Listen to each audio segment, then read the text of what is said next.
Antinatalism is pure evil and it makes no sense. It's a part of the New World Order's agenda to destabilize the family.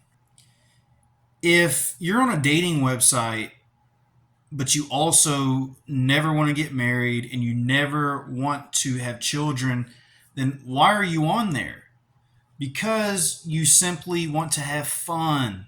For most people, this idea of dating is just to have fun, to engage in sex.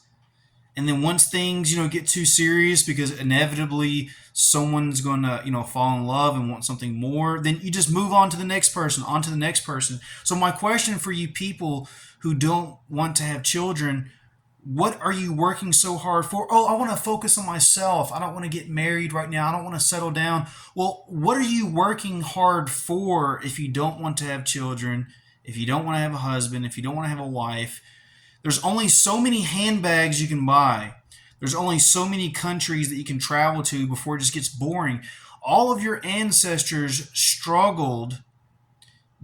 They literally lost their blood.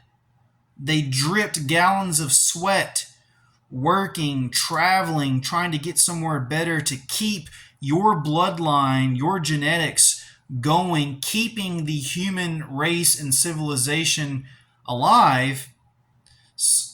And you're going to end all of that because you don't want to spend a few extra dollars on food and diapers. Because you want to go to the next Coachella concert and go, woo, look at me. Yeah. Is that really going to matter when you're, 50, 60, 70 years old? What are you going to do? Sit in your room all day and scroll on Instagram and be like, oh, yeah, I remember when I went to this concert. That was so great.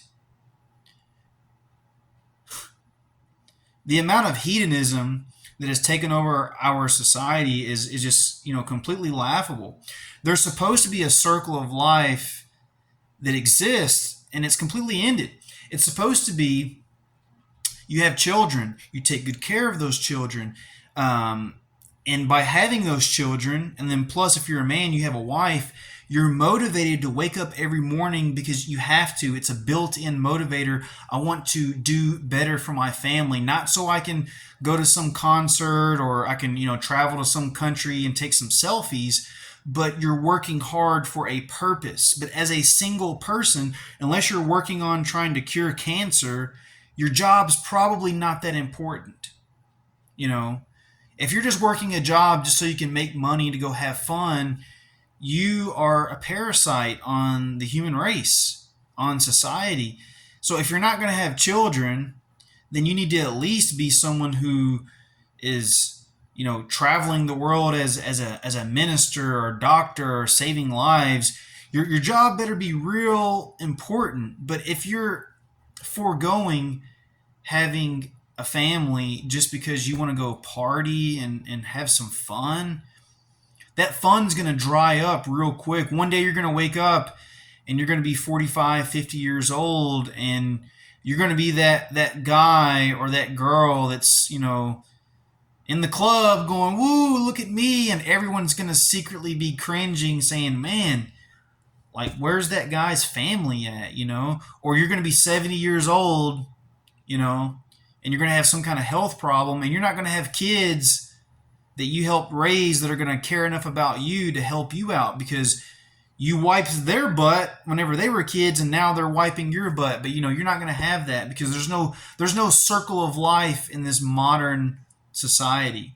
And that's why I'm against dating, because dating is basically renting someone's body out until you get bored and then you move on to the next person, on to the next person. And that's why I'm an advocate of courting or courtship, where you approach someone who appears like they may be wife material and you immediately start trying to meet their family and they meet your family.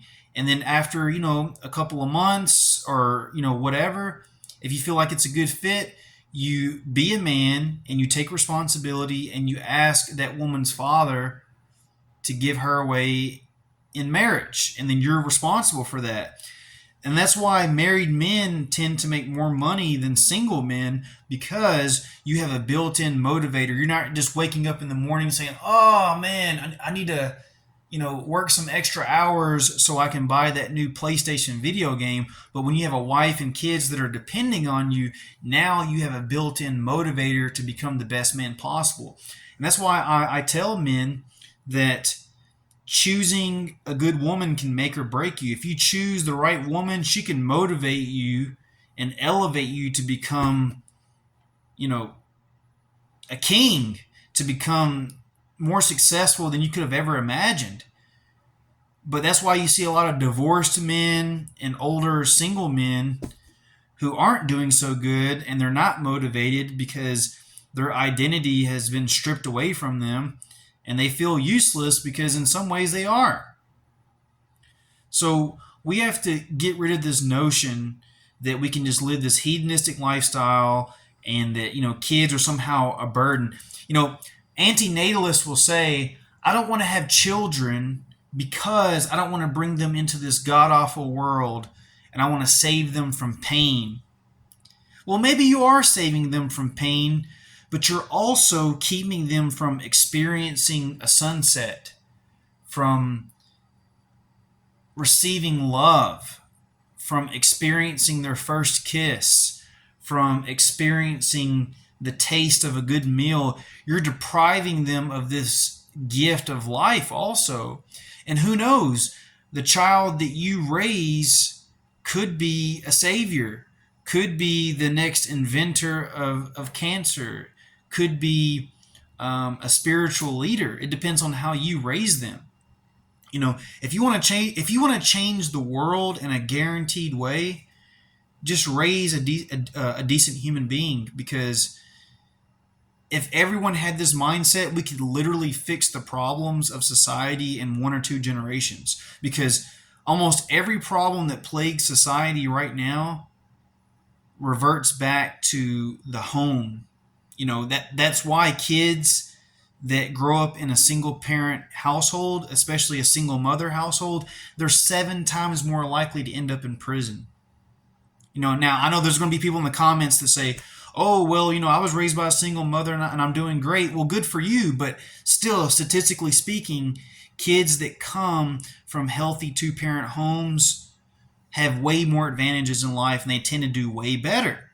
So we got to start being real with society. And if you want to cure society, we got to do 2 things. We have to get this belief in a universal creator, having some kind of a value system, whether it's Confucianism, Christianity, Islam, whatever. We're far too atheistic and nihilistic. And then also, secondly, we have to convince the young people that getting married and having a family is actually a good thing, and that living a life of hedonism is not sustainable. If we can accomplish those 2 things, society can be fixed in 2 generations.